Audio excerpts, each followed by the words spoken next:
in regards to what Max said, and Max, everything that Max said is absolutely plausible. I'm not disagreeing with any of it, Max. What I would ask is let's grasp perspective here. We work in the television business. We have a contract. Some things that we're asked to do outside the scope of our contract, we may choose to oblige and capitulate. Others, we might say no. And we have a contractual right to do so. Because what you negotiate matters. And so Magic Johnson comes on national television and he reveals to us what the agreement was with Jeannie Buss. And what was that agreement exactly?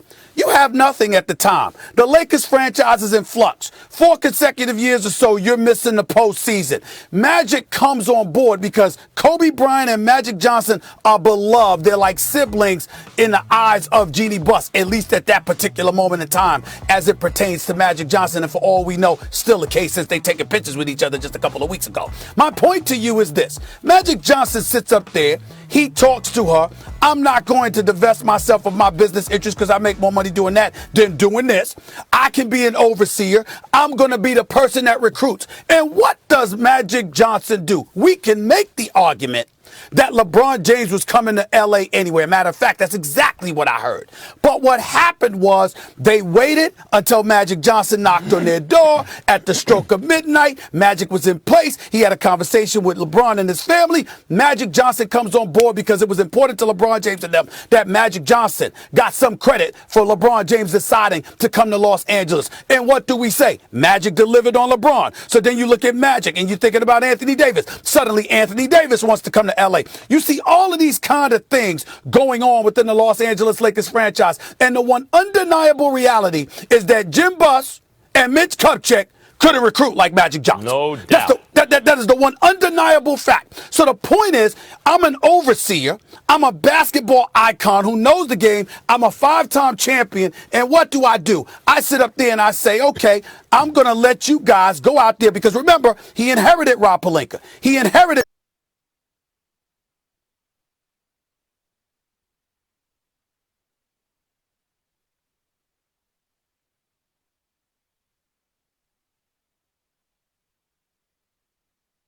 after he didn't pound the pavement. Are you kidding me? You got to be crazy. No, I'm not talking about that. I'm not saying you, Max. I'm not saying you. I'm saying that people that have articulated the position that you disseminated to the masses just now. That's what they've been saying. You haven't done that. But those folks that are talking about him, it's all in an effort to literally minimize and desecrate his work ethic. And that's my problem with it. I got plenty of problems with some of the basketball decisions Magic Johnson's made. We talked about it on First Take. But what I'm not going to do is let people talk about this man like he lazy, like he didn't work, when it was their job to work and his job to make the decisions based on their work. Right, but that's not my criticism. When I say how does it make Magic look, and I say a bit hypocritical, I don't mean as though he is lazy. And by the way, you've mentioned on this show in the past about this subject that you're especially sensitive to it because it plays into negative racial stereotypes. And that's not here what I am suggesting or trying to suggest. What I'm saying is the basic kind of principle where it's not very easy to say, do as I say, not as I do.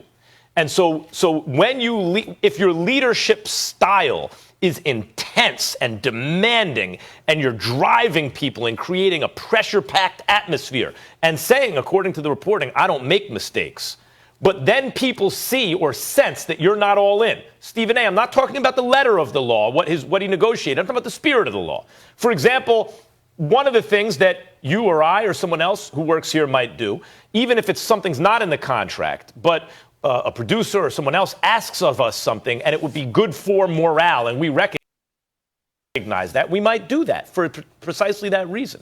And not all the time, but in important times. And Magic Johnson, I think, when you have that style does not, you are not as invested as the people you're demanding things of. That's what I'm saying. Yes, and what I'm saying to you is that impression is wrong for folks to have because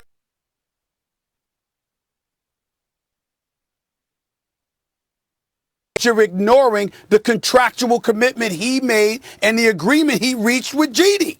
Yep. It's letting people off the hook so you can point the finger towards him. Like, for example, can we put it in this perspective? I understand that from a basketball administrative perspective, a lot of the nuances that go on within the confines of an office, I'm certainly not trying to act like that's not hard work. And I'm not trying to act like, excuse me, getting on the phone trying to work out deals doesn't entail work. I'm not trying to be disrespectful to any executive. I know it's real. But my point is, if Magic Johnson was assigned to do all of those things, Rob Pelinka, what the hell is your job? Exactly. And I mean that facetiously because I'm not even pointing the finger at Rob. I'm just simply asking a very generic question. It's your job to do those things and then come to Magic and say, yo, this is what I got on the table. What should we do? And that's your job. So to get into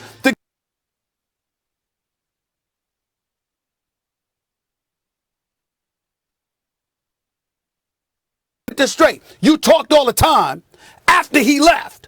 But when he was there, you couldn't reach him? That don't make any sense. Nobody picks that up. That makes no sense. So you're the president of basketball operations. Rob Pelinka works directly under you. He can't reach you then. But when you resign and you've gone on with your life and you are no longer president of basketball operations, now he's talking to you all the time. Somebody lying.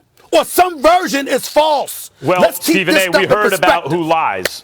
Among these characters, the reporting has been that Pelinka has the reputation of a liar.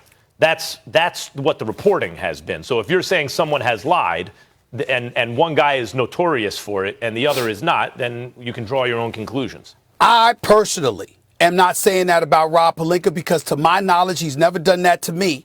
But I will tell you, agents and executives feel that way. Rob Pelinka's history goes back to when he represented Carlos Boozer and had a handshake agreement with the Cleveland Cavaliers, told them that Rob Pelinka was staying there. This is when Carlos Boozer was a monster on a low post as a power forward. They could have won the title with him and LeBron, okay?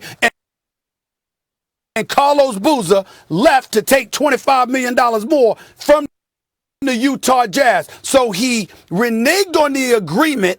He was obviously persona non grata from that point forward to the point where Tellem didn't want anything to do with him. He leaves, but he takes Kobe with him. That's great. You know how powerful Tellem is, Max Kellerman, especially back in the day. Him and David Falk were the creme de la creme. For crying out, Bill Duffy.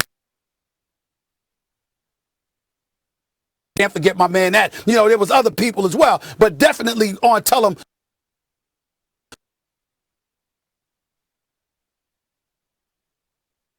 Called me to trade Kevin Durant for you, I wouldn't move you. Now, we know that's a lie, but nevertheless, they're saying that's what was said, and then the next thing you know, Larry Nance was traded. The stories are out there, and they haven't left Rob Pelinka. That's a fact.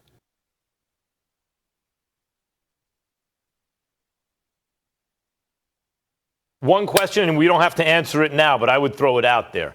We know that now, correct? Yep. I will tell you this. Let me ask you this. I'm sorry, go ahead. Is Kobe Bryant, and to what extent are Kobe Bryant and Rob Pelinka in business together? Well, let me say this to you. Number one, Kobe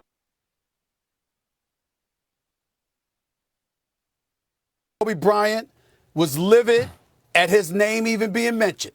His attitude is, I'm here coaching my girls. I ain't got nothing to do with any of that nonsense. Rob Pelinka's got his own relationship with Jeannie Buss. Of course, he's a guy that I value and that I trust. He represented me for years. I love the guy, but I've got nothing to do with the Lakers. Y'all tell them people keep my damn names out of their mouth. That's Kobe. In terms of Rich Paul, I spoke to Rich Paul this morning. The story, Baxter Holmes, he wrote, obviously did a great job reporting. Certainly not trying to cast any aspersions on the job that he did because it takes work to do what he did, and Baxter Holmes deserves credit for that. But let me be clear. Let me be very clear. Rich Paul said, Stephen A., I flew on a team plane once. I was on the East Coast. I was going across the West Coast. And I was getting ready to go, and they said, you need a ride. And they gave me a ride. And that's the only time that I was ever on the Lakers plane. Hold that thought, because we're going to delve much more into Pelinka and Rich Paul right after this break, Rich Paul. I got more. Yep. And we will discuss it. Much more on the huge story.